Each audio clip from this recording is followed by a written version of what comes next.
ഇന്ന് നമ്മൾ സ്വാതന്ത്ര്യവുമായി ബന്ധപ്പെട്ട കാര്യങ്ങളെപ്പറ്റി ചിന്തിക്കുന്ന ഒരു സമയമാണ്. പരിശുദ്ധ ഇസ്ലാം ഏറെ അധികം പ്രാധാന്യത്തോടു കൂടി നമുക്ക് നൽകുന്ന ഒരു വലിയ സന്ദേശമാണ് സ്വാതന്ത്ര്യം. കാരണം സ്വതന്ത്രനായിട്ടല്ലാതെ ഒരാളോട് ഒരു കാര്യം നമുക്ക് കൽപ്പിക്കാൻ സാധ്യമല്ല. അത് പരിശുദ്ധ ഇസ്ലാം നമ്മെ പഠിപ്പിക്കുന്ന ഒരു കാര്യമാണ്. സ്വാതന്ത്ര്യമുണ്ടാകുമ്പോഴേ യഥാർത്ഥത്തിൽ ഉത്തരവാദിത്തം നൽകാൻ പറ്റും. സ്വതന്ത്രനല്ലാത്ത ഒരാളോട് സ്വാതന്ത്ര്യമില്ലാത്തൊരു വിഷയത്തിൽ നമുക്ക് ആർക്കും അയാൾ അതിന് ഉത്തരവാദിയാണെന്ന് പറയാൻ പറ്റില്ല. ഇപ്പോൾ കാല് കുഴഞ്ഞ് കിടക്കുന്ന ഒരാളോട് ഓടാൻ പറഞ്ഞാൽ അയാൾക്ക് ഓടാൻ കഴിയുന്നില്ലെങ്കിൽ എന്തുകൊണ്ട് ഓടുന്നില്ല എന്നുള്ള ചോദ്യം അദ്ദേഹത്തോട് ചോദിക്കാൻ യാതൊരു അർഹതയില്ല.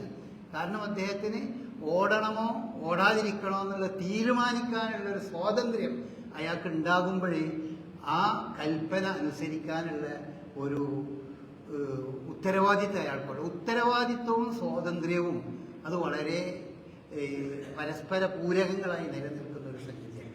അപ്പോൾ നമുക്ക് ഉത്തരവാദിത്തമില്ലാത്ത, നമ്മളോട് ചോദ്യം ഒരിക്കലും നമുക്ക് സ്വാതന്ത്ര്യമില്ലാത്ത ഒരുപാട് വിഷയങ്ങളുണ്ട്. അതിനെപ്പറ്റി ഒന്നും അല്ലാഹു നമ്മളോട് എന്ത് ചെയ്യില്ല, അതിലുള്ള എന്തേ നീ അങ്ങനെ ആയി എന്നുള്ളത് ഒരിക്കലും നമ്മളോട് ചോദിക്കൂല. എന്തേ നീ ഇന്ത്യ രാജ്യത്ത് ജനിച്ചത് എന്ന് നമ്മളോട് ആരും ചോദിക്കൂല, പടച്ചോൻ ചോദിക്കൂല. കാരണം നമ്മൾ ഇന്ത്യ രാജ്യത്താണോ ജനിക്കേണ്ടത്, എവിടെയാണോ ജനിക്കേണ്ടത് എന്നുള്ളത് നമ്മുടെ സ്വാതന്ത്ര്യത്തിൽപ്പെട്ട ഒരു സംഗതിയല്ല. അത് പടച്ചോൻ തീരുമാനിച്ച രീതി, അല്ലെങ്കിൽ ഇന്ന മാതാപിതാക്കളോട് ഇന്ന കുടുംബത്തിൽ ഇന്ന തറവാട്ടിൽ ഇന്ന വിഭാഗത്തിൽ എന്തുകൊണ്ട് ജനിച്ചു എന്നുള്ളത് ഒരിക്കലും അത് നമുക്ക് ഒരു കുറ്റമായിക്കൊണ്ടോ അല്ലെങ്കിൽ ഒരു നന്മയായിക്കൊണ്ടോ രേഖപ്പെടുത്തപ്പെടുന്ന സംഗതിയല്ല. കാരണം അത് നമ്മളുടെ പരിധിയിൽപ്പെട്ട ഒരു കാര്യമല്ല. അപ്പൊ നമ്മൾക്ക് സ്വാതന്ത്ര്യം ഉണ്ടാകുമ്പോഴേ നമുക്ക് യഥാർത്ഥത്തിൽ ഉത്തരവാദിത്തമുള്ളൂ. ആ ഉത്തരവാദിത്തം ഉണ്ടാകുമ്പോഴേ നമ്മൾക്ക് അതിൽ കണക്ക് പറയേണ്ടയും ബാധ്യതയുള്ളൂ. ഉത്തരവാദിത്തം ഇല്ലാത്ത ഒരാൾക്ക് അയാൾക്ക് കണക്ക് പറയേണ്ട ബാധ്യതയില്ല. ഏത് വിഷയവും അങ്ങനെ തന്നെയാണ്. ഇപ്പോൾ നമ്മളൊരു ഒരു സ്കൂളാണെങ്കിൽ ആ സ്കൂളിന്റെ പ്രധാന അധ്യാപകന് കുറേ ഉത്തരവാദിത്തമുണ്ട്. പ്രധാന അധ്യാപകൻ എന്ന നിലയിൽ കുറേ ഉത്തരവാദിത്തമുണ്ട്. അതുപോലെ അധ്യാപകർ എന്നുള്ളവർക്ക് അധ്യാപകർക്ക് കുറേ ഉത്തരവാദിത്തമുണ്ട്. ആ അധ്യാപകനോടും പ്രധാന അധ്യാപകനോടും എന്തുകൊണ്ടത് ചെയ്തില്ല, എന്തുകൊണ്ടത് ചെയ്തു എന്നൊക്കെ ചോദിക്കുന്ന ചോദ്യങ്ങൾ ചോദിക്കാൻ അവകാശം, ആ ഉത്തരവാദിത്തം അവർക്കുണ്ട് എന്നുള്ളതുകൊണ്ടാണ്. അത് തന്നെയാണ് സ്വാതന്ത്ര്യത്തിൻ്റെയും അതുപോലെ ഉത്തരവാദിത്തത്തിൻ്റെയും അതിന് ചോദ്യം വരുന്നതിൻ്റെ ഒക്കെ വശം അതാണ്. അതാണ് ഇസ്ലാം മതത്തിലും നമുക്ക് പറഞ്ഞു തരുന്ന സംഗതി. അതാണ് വളരെ സ്വാതന്ത്ര്യമാണ്. നിങ്ങൾക്ക് ഇഷ്ടമുള്ളത് ഫമൻ ശഅ ഫൽയുമിൻ വമൻ ശഅ ഫൽയക്ഫുർ, അതാണ് പരിശുദ്ധ ഇസ്ലാം പറയുന്നത്.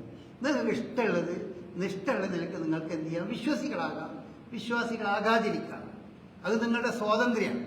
പക്ഷെ ആ വിശ്വാസി ആകുന്നതിൻ്റെയും വിശ്വാസി ആകാത്തതിൻ്റെയും ഉത്തരവാദിത്തം കൂടി നിങ്ങൾ ഏറ്റെടുക്കണം. അപ്പോൾ അതിന് ശേഷം വരുന്ന കണക്കെടുപ്പിന് നിങ്ങൾ മറുപടി പറയണം. എന്തുകൊണ്ട് വിശ്വസിച്ചില്ല, എന്തുകൊണ്ട് വിശ്വസിച്ചു അതിൻ്റെ ഗുണദോഷങ്ങൾക്ക് കൂടി അവൻ ഉത്തരവാദിയാകണം. അങ്ങനെയാണ് ഈ എല്ലാ വിഷയവും അങ്ങനെ തന്നെയാണ്. അത് തന്നെയാണ് ഇസ്ലാമിൻ്റെ സംഗതി. അപ്പോൾ ഇസ്ലാമിൻ്റെ ഒന്നാമതായി വിശ്വാസ സ്വാതന്ത്ര്യം. ഇന്നത് വിശ്വസിച്ചോളണം എന്ന് ഇസ്ലാം പറയുമെങ്കിലും അതിന് നിർബന്ധിക്കുന്ന പ്രശ്നമല്ല. ഇപ്പോൾ റസൂലുള്ളാഹി സ്വല്ലല്ലാഹു അലൈഹി വസല്ലമയുടെ കാലത്ത് മദീനയിൽ റസൂലുള്ള വന്നപ്പോൾ അവിടെ ചില രക്ഷിതാക്കൾ റസൂലിൻ്റെ അടുക്കൽ വന്നു, ചില വാപ്പാർ റസൂലിൻ്റെ അടുക്കൽ വന്നു, ഞങ്ങളെ ചില മക്കള് അവർ ജൂത മതവിശ്വാസികളാണ്, അവരിങ്ങനെ കുറേ പല യാത്രകളും പോയി ജൂതന്മാരായിട്ടൊക്കെ ബന്ധപ്പെട്ടിട്ട് ഞങ്ങളെ മക്കളാണെങ്കിലും അവർ ജൂതന്മാരാണ്, അതുകൊണ്ട് അവരെ ഒന്ന് ഇസ്ലാമിലേക്ക് തന്നെ തിരിച്ചു കൊണ്ടുവരണം, അവരെ മുസ്ലിങ്ങളാക്കണം, അവരെ ഞങ്ങൾ മുസ്ലിങ്ങളാക്കണം എന്ന് പറഞ്ഞാൽ അവർ ഈ ജൂതമത വിശ്വാസം അനുസരിച്ച് ജീവിക്കണമെന്ന് അവർ തിരഞ്ഞെടുത്തിരിക്കുന്ന അവസ്ഥയാണ്. അപ്പൊ അവരതിന് വരാൻ തയ്യാറില്ല.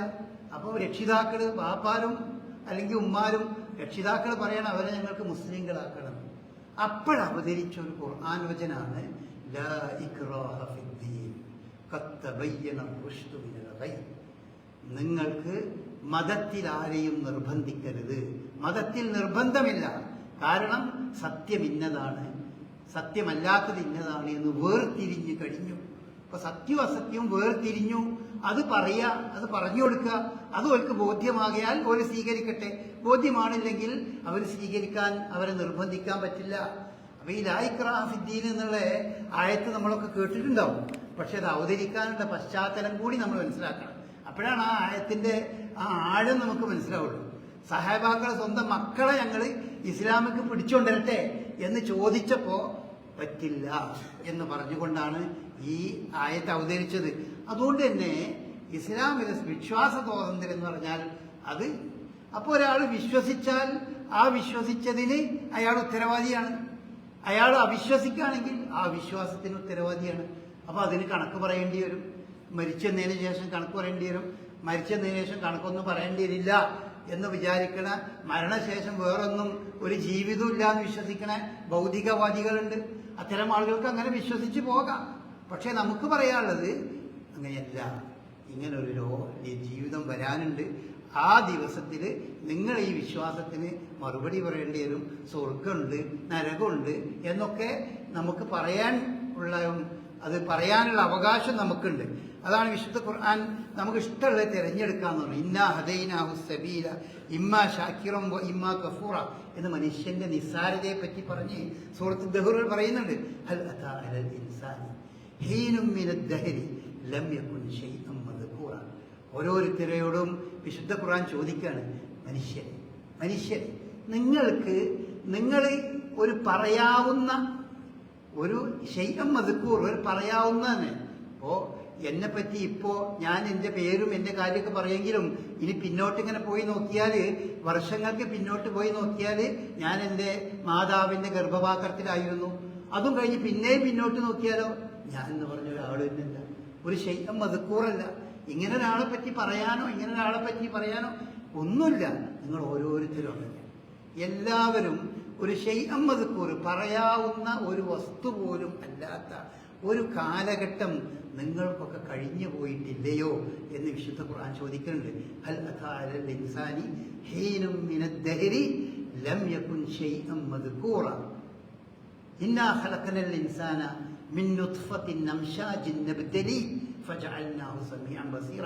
എന്നിട്ട് പറയാണ്, എന്നിട്ട് അങ്ങനെ ഒന്നുമല്ലാത്ത നിങ്ങളെ നാം സൃഷ്ടിച്ചു.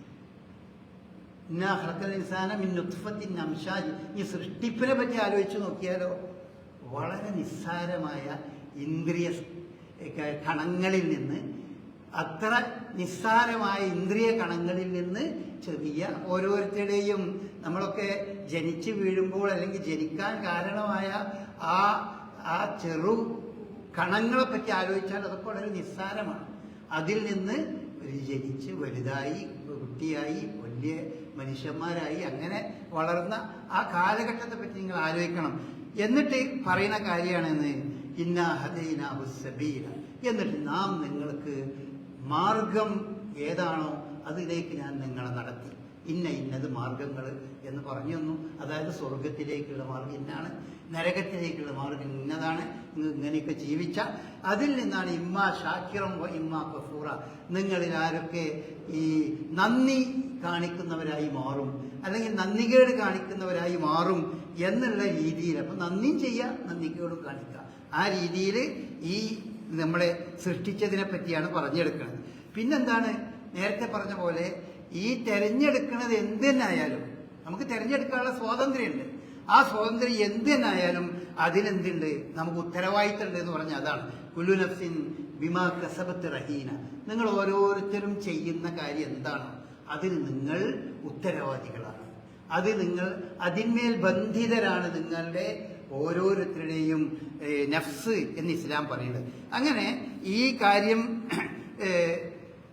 സ്വാതന്ത്ര്യത്തെ പറ്റി അങ്ങനെ പറയുന്നത്. പിന്നെ ഈ സ്വാതന്ത്ര്യം എന്നത് ഇസ്ലാമിന് അത് ഒരു നിരുപാധിക സ്വാതന്ത്ര്യമല്ല. നമുക്കൊക്കെ പല കാര്യങ്ങളും സ്വാതന്ത്ര്യം നമ്മളൊക്കെ അംഗീകരിക്കുന്ന സംഗതി തന്നെയാണ്. ഇപ്പൊ കച്ചവടം ചെയ്യാൻ സ്വാതന്ത്ര്യമുണ്ട്, നമുക്ക് എല്ലാവർക്കും കച്ചവടം ചെയ്യാനുള്ള സ്വാതന്ത്ര്യമുണ്ട്.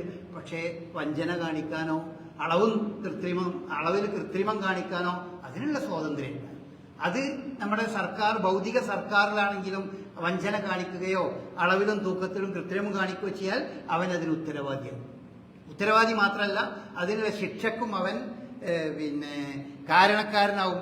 അഭിപ്രായ സ്വാതന്ത്ര്യം എങ്ങനെ തന്നെയാണ്, നമുക്ക് അഭിപ്രായ സ്വാതന്ത്ര്യം ഉണ്ട്. പക്ഷെ അഭിപ്രായ സ്വാതന്ത്ര്യം കാട് കയറിപ്പോയിട്ട് മറ്റുള്ളവരെ പറ്റി പരദൂഷണം പറയാ, മറ്റുള്ളവരെ പറ്റി ഈ രീതിയിൽ പറയാ, അവിടെ അത്ര വലിയ സ്വാതന്ത്ര്യം. അപ്പൊ നമ്മുടെയൊക്കെ സ്വാതന്ത്ര്യത്തിന്റെ പരിധി എന്ന് പറഞ്ഞത് മറ്റുള്ളവരെ ഹനിക്കുന്ന ആ പോയിന്റ് എത്തുമ്പോൾ നമ്മളെ സ്വാതന്ത്ര്യം അവസാനിച്ചു. സാധാരണ സ്വാതന്ത്ര്യം എന്നുള്ളതിന് ആധുനികരായ പണ്ഡിതന്മാർ നൽകിയ വിശദീകരണം അങ്ങനെ തന്നെയാണ്. നിങ്ങൾക്കൊരു വടി വീശാനുള്ളൊരു സ്വാതന്ത്ര്യമുണ്ട്. എത്ര വരെ ഉണ്ട്? മറ്റൊരുത്തന്റെ മൂക്കിൽ തട്ടുന്നവരെ സ്വാതന്ത്ര്യമുള്ളൂ, അതിന്റെ അപ്പുറത്തേക്ക് സ്വാതന്ത്ര്യമില്ല. അപ്പൊ സ്വാതന്ത്ര്യം എന്ന് പറഞ്ഞാൽ തന്നെ അതിനെന്തുണ്ട്? അത് നിരുപാധികമായി തോന്നിയ പോലെ ഇഷ്ടം പോലെ ജീവിക്കാനുള്ള സ്വാതന്ത്ര്യം എന്നുള്ളത് മനുഷ്യ മസ്തിഷ്കം തന്നെ, മനുഷ്യന്റെ ബുദ്ധി തന്നെ അത് സമ്മതിക്കണില്ല. അതുകൊണ്ടാണ് ലോകത്ത് പല കുറ്റങ്ങൾക്കും എന്ത് ചെയ്യുന്നത്, ശിക്ഷ നിർവഹിക്കപ്പെടുന്നത്. അതുകൊണ്ടാണ്.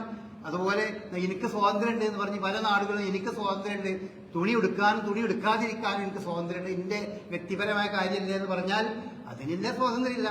അതിന് നഗ്നനായി നടക്കുകയാണെങ്കിൽ അതിന് പിടിച്ച് ജയിലിലിടും, ശിക്ഷിക്കും.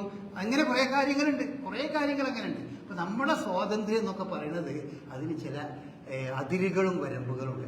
ആ അതിരുകൾ നമ്മൾ ഏതാണ് സ്വീകരിക്കേണ്ടത്? ആ അതിരുകൾ നമ്മെ സൃഷ്ടിച്ച പടച്ച തമ്പുരാൻ പറയുന്ന അതിരുകൾ പാലിക്കണം. അതാണ് പരിശുദ്ധ ഇസ്ലാം പറയുന്നത്. നിങ്ങൾക്ക് പലതരം തോന്നലുകൾ, ആ അതിരുകൾ അള്ളാഹു നിശ്ചയിച്ച അതിരിനപ്പുറത്തേക്ക് പോകാൻ നിങ്ങൾക്ക് സ്വാതന്ത്ര്യമില്ല. അഥവാ നിങ്ങൾ അപ്പുറത്തേക്ക് പോയാൽ അതുകൊണ്ട് നിങ്ങൾക്ക് ഭൗതികമായി എന്ത് നേട്ടങ്ങൾ ഉണ്ടായാലും ശരി, അത് നിങ്ങൾക്ക് പാരത്രികമായി മരണാനന്തര ജീവിതത്തിൽ അത് നിങ്ങൾക്ക് ദോഷകരമായി ബാധിക്കും എന്നാണ് നമ്മളെ പഠിപ്പിക്കുന്നത്. ഇതാണ് ബേസിക് ആയിട്ട് സ്വാതന്ത്ര്യത്തിന്റെ നമ്മുടെ കാഴ്ചപ്പാട് എങ്ങനെയാണ്. എന്നാൽ നമ്മൾ ഇന്ന് ഒരു ഇന്ത്യ രാജ്യത്തിന്റെ സ്വാതന്ത്ര്യ ദിനവുമായി ബന്ധപ്പെട്ടാണ് നമ്മൾ നിൽക്കുന്നത്. ഇന്ത്യ രാജ്യം എന്ന് പറഞ്ഞാൽ അത് വൈദേശിക ശക്തികളിൽ അവരുടെ കൈപ്പിടിയിൽ ഒതുങ്ങിയ ഒരു കാലം ഉണ്ടായിരുന്നു. വലിയ വളരെ പണ്ടൊന്നുമല്ല, വളരെ കുറച്ചു കാലമായിട്ടുള്ളൂ. 1947 വരെ അത് വൈദേശിക ശക്തികളുടെ കയ്യിലായിരുന്നു. ആ കയ്യിൽ നിന്ന് ഈ രാജ്യത്തെ നമ്മുടെ ഒരു രാജ്യമാക്കി മാറ്റി കൊണ്ടുവരുന്നതിൽ നമ്മൾക്ക് സാധിച്ചതാണ് നമ്മൾ സ്വാതന്ത്ര്യം എന്ന് പറയുന്നത്. ആ സ്വാതന്ത്ര്യം നേടിയെടുക്കുന്നതിന് മറ്റാരെപ്പോലെ അല്ലെങ്കിൽ അതിനേക്കാൾ മുസ്ലിം സമുദായം അതിലൊരുപാട് ത്യാഗങ്ങൾ അനുഭവിച്ചിട്ടുണ്ട്, അതിലൊരുപാട് പങ്കാളികളായിട്ടുണ്ട്. അതിപ്പോൾ എന്താ അത്രടുത്ത് പറയാനുള്ളത് ചോദിച്ചാൽ, മുസ്ലിങ്ങളുടെ സ്വാതന്ത്ര്യത്തിലും മുസ്ലിങ്ങൾ ഈ രാജ്യത്തിന് നൽകിയ സംഭാവനയിലൊക്കെ അതിലൊക്കെ സംശയം ജനിപ്പിക്കാനും അങ്ങനെയൊന്നും ഇല്ല, അല്ലെങ്കിൽ അതിന് പ്രസക്തി ഇല്ല എന്ന് പറയപ്പെടുന്ന ഒരു പൊതുസമൂഹം വളർത്തപ്പെടുന്നു എന്നുള്ളത് കൊണ്ടാണ്. അപ്പൊ നമുക്ക് പറയേണ്ടി വരും, നമ്മുടെ അവസ്ഥകൾ നമ്മൾ പറയേണ്ടി വരും, നമ്മളെ അവസ്ഥയെ പറ്റി നമ്മൾ പഠിക്കേണ്ടി വരും, മനസ്സിലാക്കേണ്ടി വരും. അപ്പം ഇപ്പോൾ തന്നെ നമ്മൾക്ക് നമ്മളുടെ പ്രസിദ്ധീകരണങ്ങളിലൊക്കെ ധാരാളം നമ്മൾ ഇന്ത്യയിലെ മുസ്ലിം സ്വാതന്ത്ര്യ സേനാനികളെ പറ്റിയും മുസ്ലിം സ്വാതന്ത്ര്യ പ്രവർത്തകന്മാരെ പറ്റിയും നേതാക്കന്മാരെ പറ്റിയൊക്കെ ഇത്ര ധാരാളമായി പറയേണ്ടി വരുന്നത് എന്തുകൊണ്ടാണ്? അതിനെ തമസ്കരിക്കുന്ന രീതിയിലുള്ള പ്രവർത്തനങ്ങൾ പല ഭാഗത്തും നടക്കുന്നു എന്നുള്ളത് കൊണ്ടാണ്. നമ്മളപ്പോൾ അതുകൊണ്ട് തന്നെ ഈ സന്ദർഭത്തിലുള്ള നമ്മളുടെ അത്തരം ലേഖനങ്ങളൊക്കെ നമ്മൾ വായിക്കണം. ഇപ്പോൾ മുജാഹിദ് പ്രസ്ഥാനത്തെ സംബന്ധിച്ച് നമുക്കറിയാം, അതിൻ്റെ അൽമനാർ പത്രം, ഷബാബ് പത്രം ഒക്കെ ഈ ആഴ്ചയിൽ മുസ്ലിങ്ങൾ ഈ സ്വാതന്ത്ര്യ സമരത്തിൽ നൽകിയ സംഭാവനകളെ സംബന്ധിച്ച് വളരെ വിശദമായി ആണ് പറയുന്നത്. പണ്ടൊന്നും പറയുന്നതിനേക്കാൾ കൂടുതൽ അതിപ്പം പറയേണ്ടി വരികയാണ്. കാരണം അതിന് ഇങ്ങനെ ഒരു പശ്ചാത്തലം കൂടിയുണ്ട്. അതുകൊണ്ട് തന്നെ എല്ലാവർക്കും അറിയണേ മൗലാന അബുൽ കലാം ആസാദ്, അദ്ദേഹം ഇന്ത്യയുടെ ഒന്നാമത്തെ വിദ്യാഭ്യാസ മന്ത്രിയായിരുന്നു, സ്വാതന്ത്ര്യ സമര സേനാനിയായിരുന്നു എന്ന് മാത്രമല്ല സ്വാതന്ത്ര്യത്തിന് വേണ്ടി ഒരുപാട് ത്യാഗങ്ങൾ അനുഭവിച്ച ഒരു മഹാനായിരുന്നു അദ്ദേഹം. മാത്രമല്ല അദ്ദേഹം ഒരു ഉൽപ്പതിഷ്ണു കൂടിയായിരുന്നു. അദ്ദേഹം ഒരു സ്വാതന്ത്ര്യത്തിന്റെ ഒരു വക്താവ് എന്നുള്ളത് പോലെയല്ല എന്ന് മാത്രമല്ല, അദ്ദേഹം സമൂഹത്തിലെ മുസ്ലിം സമുദായത്തിലെ അന്ധവിശ്വാസങ്ങൾക്കും അനാചാരങ്ങൾക്കും എതിരിലൊക്കെ ശബ്ദമുയർത്തി അതിൽ നിന്നും മുസ്ലിം സമുദായത്തെ മോചിപ്പിക്കാൻ വേണ്ടി പ്രത്യേകമായി ശ്രമിക്കുകയും അതോടൊപ്പം ഇന്ത്യയുടെ മതേതരത്വം നിലനിർത്തുകയും ഹിന്ദുക്കളും മുസ്ലിങ്ങളും മറ്റ് ന്യൂനപക്ഷവും ഭൂരിപക്ഷവും എല്ലാമായിട്ടുള്ള ഒരു നല്ലൊരു ബന്ധം കാത്തു സൂക്ഷിക്കാനും വളരെയധികം ശ്രമിച്ച ഇന്ത്യയുടെ മഹാനായ ഒരു നേതാവായിരുന്നു അദ്ദേഹം. മഹാത്മാഗാന്ധിയുടെയും നെഹ്റുവിൻ്റെയും ഒക്കെ കൂടെ ഉണ്ടായിരുന്ന ആളുകളാണ്. ഖാൻ അബ്ദുൽ ഗഫാർ ഖാൻ എന്ന് പറയുന്നത് നമുക്കറിയാം. വടക്കേ ഇന്ത്യൻ പുഷ്തു സംസാരിക്കുന്ന ആളുകൾക്കിടയിൽ അഹിംസ എന്നുള്ളതാണ് ഇസ്ലാം മുന്നോട്ട് ഈ ഇന്ത്യ സ്വാതന്ത്ര്യ സമരത്തിൽ മുന്നോട്ട് വെച്ച തത്വം അഹിംസയായിരുന്നു. ആളുകൾ ആക്രമിച്ച് അതുപോലെ വിപ്ലവം ഉണ്ടാക്കി അങ്ങനെയൊന്നല്ല. ആളുകളുമായി അല്ലെങ്കിൽ മറ്റുള്ള ശത്രുപക്ഷത്തുള്ളവരുമായും കഴിയുന്നിടത്തോളം ഹിംസാത്മകമല്ലാത്ത രീതിയിൽ അവരെ ബോധ്യപ്പെടുത്തി സത്യത്തിലേക്ക് കൊണ്ടുവരാനുള്ള ശ്രമമായിരുന്നു. ആ ശ്രമത്തിന് മുന്നിൽ നിന്ന ആളാണ് ഇത്തരം ഖാൻ അബ്ദുൽ ഖാൻ, മൗലാന ഷൗക്കത്ത് അലി, അതുപോലെ സഹോദരന്മാരെ പറ്റി നമുക്ക് ഹക്കീം അജ്മൽ ഖാൻ എന്ന് പറഞ്ഞത് ജാമിയ മില്ലിയയുടെയൊക്കെ സ്ഥാപകന്മാരിൽപ്പെട്ട ആളാണ്. അങ്ങനെ എണ്ണിയാൽ ഒതുങ്ങാത്ത സ്വാതന്ത്ര്യ സമരത്തിൽ കൊല്ലപ്പെട്ട ആളുകളുടെ വലിയ ഒരു ദീർഘമായ ഒരു ലിസ്റ്റ് ഇന്ത്യ ഗേറ്റിൽ എഴുതപ്പെട്ടി കിടക്കുന്നുണ്ട്. അവിടെ തന്നെ ഉള്ളതാണ്. ആ ലിസ്റ്റ് എടുത്തു നോക്കിയാൽ തന്നെ ഈ സ്വാതന്ത്ര്യ സമരത്തിൽ കൊല്ലപ്പെട്ട ധീരരായ ദേശാഭിമാനികളായ പട്ടാളക്കാരെ പറ്റിയും മറ്റുള്ളവരെ പറ്റിയൊക്കെ ഉള്ള വിവരങ്ങൾ നമുക്ക് കാണാൻ പറ്റും. അപ്പൊ അത് പറയേണ്ടി വരുന്നത് അത് തമസ്കരിക്കപ്പെടുന്ന ഒരു കാലഘട്ടത്തിലാണ് നമ്മൾ ജീവിക്കുന്നത്. അപ്പൊ അതുകൊണ്ട് നമ്മൾക്ക് അഭിമാനം ഉണ്ടാക്കണം. നമ്മുടെ പൂർവികർ ആ വിഷയത്തിൽ വളരെ അഭിമാനത്തോടു കൂടി ഈ രാജ്യത്തിന്റെ യശസ് നിലനിർത്തുന്നതിനും ഈ രാജ്യത്തിന് സ്വാതന്ത്ര്യം നേടുന്നതിനും നമ്മുടെയൊക്കെ പൂർവികന്മാര് കഠിനാധ്വാനം ചെയ്ത് അതുപോലെ തന്നെ വീരമൃത്യു വരിച്ചവരായിരുന്നു എന്ന് നമ്മൾ മനസ്സിലാക്കണം. കേരളത്തിലേക്ക് കടന്നാൽ നമുക്ക് അങ്ങനെ തന്നെയാണ്. മുഹമ്മദ് അബ്ദുറഹ്മാൻ സാഹിബും അതുപോലെ ഇ കെ മൗലവിയും അതുപോലെ തന്നെ അത്തരം ധാരാളം മൊയ്തു മൗലവി, അതുപോലെ തന്നെ KM സീതി സാഹിബ്, KM മൗലവി, അങ്ങനെ എണ്ണിയാൽ ഒതുങ്ങാട്ട് ഒക്കം അബ്ദുൽ ഖാദർ മൗലവി, ആലി മുസ്ലിയാര്, വാരിയംകുന്നത്ത് കുഞ്ഞാമത് എന്ന് പറയുന്ന അങ്ങനെ ഒരു വലിയ നിര തന്നെ നമുക്ക് കാണാൻ പറ്റും. മുസ്ലിങ്ങളായ ആളുകൾ അതുപോലെ ഓരോ ഈ പറഞ്ഞ താമ്രപത്രം പോലെയുള്ള ഓരോ നാടുകളിലുള്ള ദേശാഭിമാനികൾക്ക് ലഭിച്ച താമ്രപത്രത്തെ പറ്റി എടുത്തു നോക്കിയാൽ നമുക്ക് ധാരാളം മുസ്ലിങ്ങളുണ്ട്. അതൊന്നും ആരും ചോദ്യം ചെയ്തിരുന്ന ഒരു കാലം. പക്ഷേ അതൊക്കെ തമസ്കരിക്കപ്പെടുന്നു, അതൊക്കെ ഇല്ല എന്ന് പറയപ്പെടുന്ന ഒരു കാലഘട്ടത്തിൽ നമ്മുടെ കുട്ടികൾ, നമ്മളെ ചെറുപ്പക്കാരത് മനസ്സിലാക്കണം. നമ്മളൊക്കെ ചെറുപ്പം മുതലേ ഇത്തരം സംഗതികളെ പറ്റി നമ്മുടെ ഏജിലുള്ള ആളുകൾക്കൊക്കെ, മുതിർന്ന ആളുകൾക്കൊക്കെ ഈ സംഗതികളൊക്കെ കുറേ അറിയാം, കാര്യങ്ങളൊക്കെ കുറേ ഇത്തരം കാര്യങ്ങൾ മനസ്സിലാക്കിയിട്ടുണ്ട്. പക്ഷെ നമ്മുടെ ഈ ചെറിയ ജനറേഷന് ഇതിനെപ്പറ്റിയൊന്നും അറിയില്ല. ആരാണ് ഈ പറഞ്ഞ ആളുകൾ, ആരാണ് പിന്നെ മൗലാന അബുൽ കലാം ആസാദ്, അദ്ദേഹത്തിന്റെ പേരൊക്കെ ഇപ്പോൾ പല പാഠപുസ്തകങ്ങളിൽ നിന്നൊക്കെ ഒഴിവായി. നമ്മളൊക്കെ അദ്ദേഹത്തെ പഠിച്ചിട്ടുള്ളത് അദ്ദേഹം നമ്മുടെ പാഠപുസ്തകങ്ങളിൽ സാമൂഹ്യ ശാസ്ത്രത്തിലും അതുപോലെ തന്നെ മറ്റു ഗ്രന്ഥങ്ങളിലൊക്കെ എഴുതപ്പെട്ടതിൽ നിന്ന് നമ്മൾ വായിച്ച് പഠിച്ചതാണ്. സ്കൂളിൽ വെച്ചൊക്കെ നമ്മൾ പഠിച്ചാണ്. സ്കൂളിൽ നിന്ന് അത്തരം ആളുകളുടെ പേരുകളൊക്കെ നീക്കം ചെയ്യപ്പെടുന്ന ഒരു കാലത്താണ് നമ്മൾ ജീവിക്കുന്നത്. അതുകൊണ്ട് നമ്മൾ പഠിക്കണം, മനസ്സിലാക്കണം. നമ്മുടെ യഥാർത്ഥത്തിൽ നമ്മുടെ മദ്രസകളിലൊക്കെ ഇത്തരം കാര്യങ്ങളിൽ നമ്മളുടെ പൂർവികർ നടത്തിയ അതിനെ സംബന്ധിച്ച് നമ്മളെ കുട്ടികളെ പഠിപ്പിച്ചു കൊടുക്കണം. ചെറിയ കുട്ടികളെ മദ്രസ പാഠാവലിയിലൊക്കെ സ്വാതന്ത്ര്യ സമരത്തിന്റെ കൂടെ നിന്ന നേതാക്കന്മാർ ആരൊക്കെയായിരുന്നു എന്നുള്ളത് നമ്മളെ കുട്ടികൾക്ക് പഠിപ്പിച്ചു കൊടുത്തിട്ടില്ലെങ്കിൽ അടുത്തൊരു തലമുറ വരുമ്പോൾ ഇതിലൊന്നും യാതൊരു ഭാഗവാക്കാകാൻ ഇല്ലാത്തൊരു കൂട്ടരായിരുന്നു നമ്മളെന്ന് മനസ്സിലാവുകയും ഇതിലൊന്നും ഒരിക്കലും ഭാഗവാക്കാകാത്ത ആളുകൾ ഇന്ത്യൻ സ്വാതന്ത്ര്യ സമരത്തിന്റെ സന്ദർഭത്തിൽ ഇന്ത്യയിലെ ബ്രിട്ടീഷുകാരോടൊപ്പം നിന്ന ആളുകൾ അവരാണ് പലപ്പോഴും സ്വാതന്ത്ര്യ സമര നായകന്മാരായിക്കൊണ്ട് അവരോധിക്കപ്പെടുന്നത്. അങ്ങനത്തെ ഒരു വിധി വൈപരീത്യത്തിന്റെ ഒരു നാട്, ഒരു കാലഘട്ടത്തിൽ നമുക്കിതൊക്കെ നമ്മുടെ കുട്ടികളെ പഠിപ്പിച്ച് മനസ്സിലാക്കി അറിയിക്കണം. ആ രീതിയിൽ നമ്മളുടെ സംവിധാനങ്ങൾ അതിന് ഉപയോഗപ്പെടുത്തണം.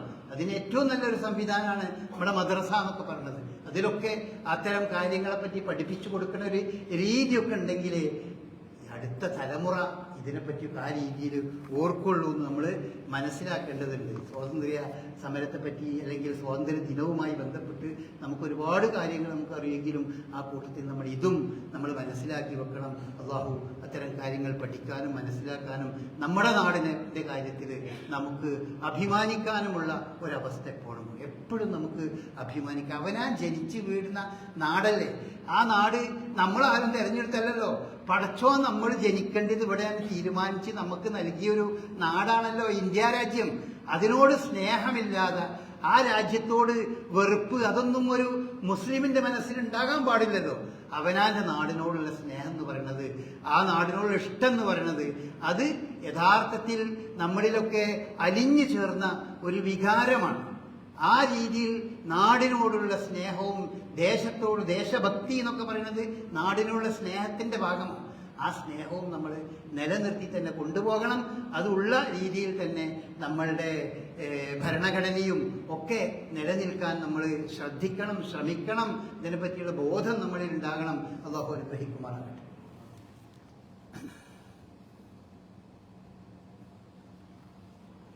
അൽഹംദുലില്ലാഹ് الذي هدانا لهذا وما كنا لنهتدي لولا أن هدانا الله. اللهم صل على محمد وعلى آل محمد كما صليت على إبراهيم وعلى آل إبراهيم إنك حميد مجيد. أما بعد, ഇപ്പം നമ്മുടെ ഇടയിൽ ഈ സ്വാതന്ത്ര്യ ദിനവുമായി ബന്ധപ്പെട്ട് കത്തി നിൽക്കുന്ന വേറൊരു പ്രശ്നമുണ്ട്. അത് എന്താണെന്ന് നമ്മൾ മനസ്സിലാക്കുക. എന്താണെന്ന് വെച്ചാൽ ഈ വന്ദേമാതരവുമായി ബന്ധപ്പെട്ട സംഗതി.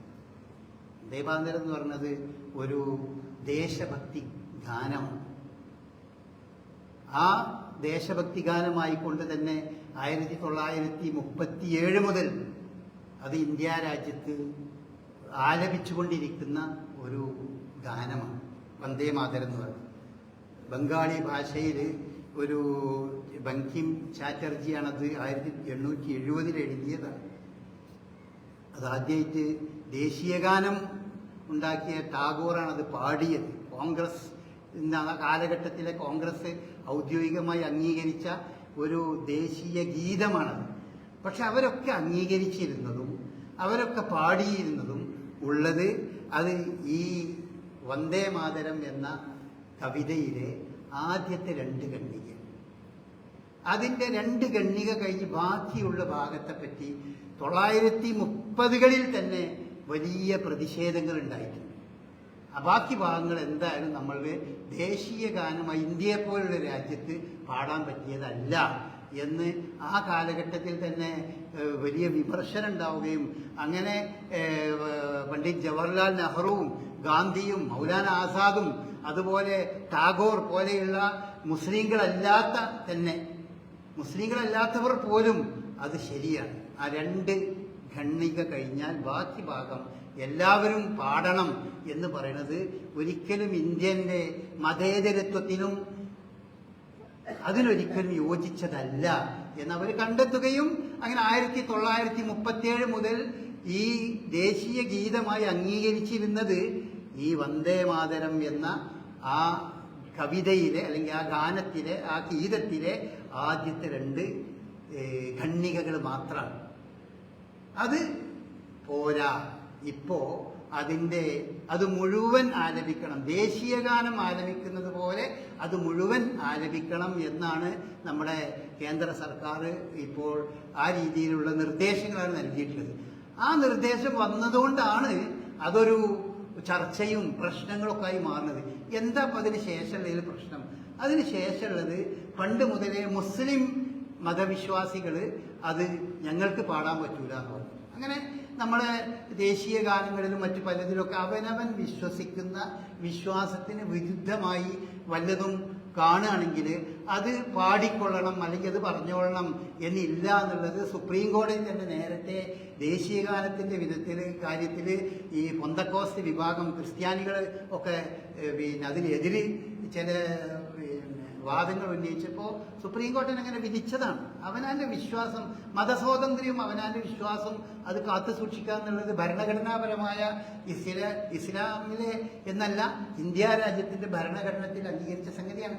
അപ്പോൾ ഈ 4 വരി കഴിയുമ്പോൾ കുറച്ച് വരികളുണ്ട്. ആ വരികളാണ് അത് ഞങ്ങളെ കൊണ്ട് പാടിക്കരുത്. വളരെ ന്യായമായ ഒരു സംഗതിയാണ് മുസ്ലിങ്ങളായ ആളുകൾ അല്ലെങ്കിൽ ഏകദൈവ വിശ്വാസികൾ അതിനെപ്പറ്റി പറഞ്ഞത്. ക്രിസ്ത്യാനികളായ ആളുകളും അതങ്ങനെ പറയുന്നുണ്ട്, വേറെയും പല ആളുകളും അങ്ങനെ പറയും. അതിലുള്ള എന്താണെന്ന് വെച്ചാൽ ഈ 2 വരി കഴിഞ്ഞാൽ പിന്നെ അതിലുള്ളതിൻ്റെ അർത്ഥം ഇങ്ങനെയാണ്. ഈ ഒക്കെ ഭാരതത്തെ പറ്റിയാണ്. ഭാരതം എന്ന മണ്ണ്. ആദ്യത്തെ 2 വരിയിൽ പറയുന്നത് ഇന്ത്യയുടെ ഭംഗിയാണ്, പുഴകളും മലകളും പർവ്വതങ്ങളും, അതിലെ ഇന്ത്യയിലുള്ള അതിലെ മന്ദമാരുതനും വയലേലകളും അതിനെപ്പറ്റിയൊക്കെ വർണ്ണിച്ചുകൊണ്ടുള്ളതാണ് ആദ്യത്തെ 2 ഖണ്ഡിക എന്ന് പറയുന്നത്. 2 ഖണ്ഡിക കഴിഞ്ഞാൽ പിന്നെ വരുന്നത് ഈ ദുർഗാദേവി, അതുപോലെ ഈ ഹൈന്ദവ വിശ്വാസത്തിലെ ദേവിമാരെ പൂജിക്കുന്നു ഞങ്ങൾ, നമസ്കരിക്കുന്നു എന്ന് പറഞ്ഞ വാക്കാണ്. നീ തന്നെയാണ് 10 ആയുധങ്ങൾ ധരിച്ച ദുർഗാദേവി, താമരയിൽ വസിക്കുന്ന കമലാദേവി, വിദ്യ നൽകുന്ന സരസ്വതീ ദേവി, നിനക്ക് ഞങ്ങൾ നമസ്കരിക്കുന്നു, കളങ്കമില്ലാത്ത അതുല്യമായ കമലയെ ഞങ്ങൾ വന്ദിക്കുന്നു എന്നുള്ളതാണ് ആ വരി. ആ വരി ഞങ്ങളെ കൊണ്ട് പാടിക്കരുത്, അത് ഞങ്ങളെ കൊണ്ട് പാടിക്കരുത് എന്നാണ് ഈ ഏകദൈവ വിശ്വാസികളായ ആളുകൾ പറയുന്നത്. അതൊരു ന്യായമായ കാര്യം തന്നെയാണ്. അത് നിർബന്ധമായി നിങ്ങൾ പാടണം എന്ന് പറയുന്നത് യഥാർത്ഥത്തിൽ നമ്മുടെ മതസ്വാതന്ത്ര്യം എന്ന് പറയുന്ന അതിന് വിരുദ്ധമായൊരു കാര്യമാണ്. അതുകൊണ്ട് സർക്കാരിനോടും കേന്ദ്ര സർക്കാരിനോടൊക്കെ നമുക്ക് പറയാനുള്ളത്, നമ്മളൊരു സിസ്റ്റത്തിന്റെ ഭാഗമാണ്. അതുകൊണ്ട് അതിനെ രൂക്ഷമായി അതിനെതിരിൽ ഭയങ്കരമായി സംസാരിക്കുക ഒന്നുമല്ല. പക്ഷെ നമുക്ക് അപേക്ഷിക്കാനും പറയാനുള്ള സംഗതി, ആ വരികൾ പാടാൻ ഏകദൈവ വിശ്വാസികളായ നമ്മോട് നിങ്ങൾ സർക്കാർ അല്ലെങ്കിൽ നമ്മുടെ നേതൃത്വം നമ്മോട് നിർബന്ധമായി പറയരുത്. ആ വരികൾ പാടുന്നതിൽ നമ്മളുടെ വിശ്വാസപരമായ പ്രശ്നങ്ങളുണ്ട്, അതുകൊണ്ടത് പാടരുത്, പാടാൻ വേണ്ടി ഞങ്ങളോട് നിർബന്ധിക്കരുത് എന്നാണ് വിശ്വാസികളായ ഏകദൈവ വിശ്വാസികളായ ആളുകൾ പറഞ്ഞുകൊണ്ടിരിക്കുന്നത്. വളരെ ന്യായമായൊരു സംഗതിയാണ്. അപ്പം നമ്മളത് മനസ്സിലാക്കണം. ചില ആളുകൾക്ക് വെച്ച് എന്താ പതൊക്കെ പിടിക്കുന്നത് പാടുന്ന വിചാരിച്ചിട്ട് എന്താ അതിലുള്ളത്, കാരണം അതിൽ എന്താ ഉള്ളത് എന്ന് ആളുകൾക്ക് അറിയില്ല. അതിലുള്ളത് എന്താ ഈ പറയണത് എന്ന് അറിയില്ല. നമ്മൾ അത് അതിൻ്റെ അർത്ഥമൊന്നും അറിയാതെ ചെല്ലണതാണ്. ഒക്കെ ശരിയാണ്. നമ്മളെ സംബന്ധിച്ചിടത്തോളം നമുക്ക് പറയാനുള്ള സ്വാതന്ത്ര്യം ഉണ്ട്. ഇപ്പോൾ പറയാനുള്ള സ്വാതന്ത്ര്യം ഇന്ത്യ രാജ്യത്ത് നമുക്ക് അനുവദിച്ചിടത്തോളം കാലം നമ്മളത് പറയണം. നമ്മുടെ അധികാരികളുടെ മുമ്പിൽ അത് വെക്കണം. നിങ്ങൾ ഞങ്ങളോട് പറയരുത് എന്ന് നമ്മൾ അപേക്ഷിക്കണം. അതിന് വേണ്ട മൂവ് നമ്മൾ നടത്തണം. അത്രയേ ഉള്ളൂ. അതല്ലാതെ അതൊരു വലിയ ഒരു സമരത്തിൻ്റെയും മറ്റുള്ള ഭാഷയിലേക്ക് പോകണമെന്നല്ല.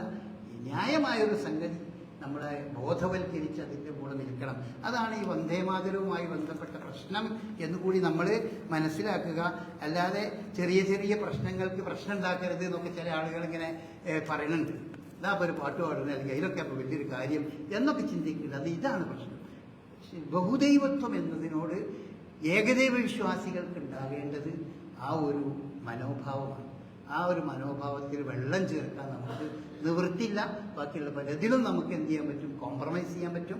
പക്ഷേ ഇതിൽ വെള്ളം ചേർക്കാൻ നമുക്ക് യാതൊരു നിവൃത്തിയില്ല. അള്ളാഹു അതിലൊരു തുറസ്സുണ്ടാക്കി തരും. നമ്മുടെ അധികാരികൾക്ക് അതിനെ സംബന്ധിച്ച് മനസ്സിലാകും. അതിൻ്റെ അടിസ്ഥാനത്തിൽ അതിലൊക്കെ എന്തെങ്കിലും ഒരു നല്ല തീരുമാനങ്ങളൊക്കെ ഉണ്ടായി ഇന്ത്യ രാജ്യത്തെ എല്ലാ മതവിശ്വാസികളും എല്ലാ വിശ്വാസികൾക്കും ഒത്തൊരുമിച്ച് അവർക്ക് അങ്ങോട്ടും ഇങ്ങോട്ടും പ്രയാസമില്ലാതെ മുന്നോട്ട് പോകാനുള്ളൊരു അവസരം അള്ളാഹു സുബ്ഹാനഹു വ തആല ഉണ്ടാക്കി തരും എന്ന് നമുക്ക് പ്രതീക്ഷിക്കാം. അള്ളാഹു അനുഗ്രഹിക്കുമാറാകട്ടെ.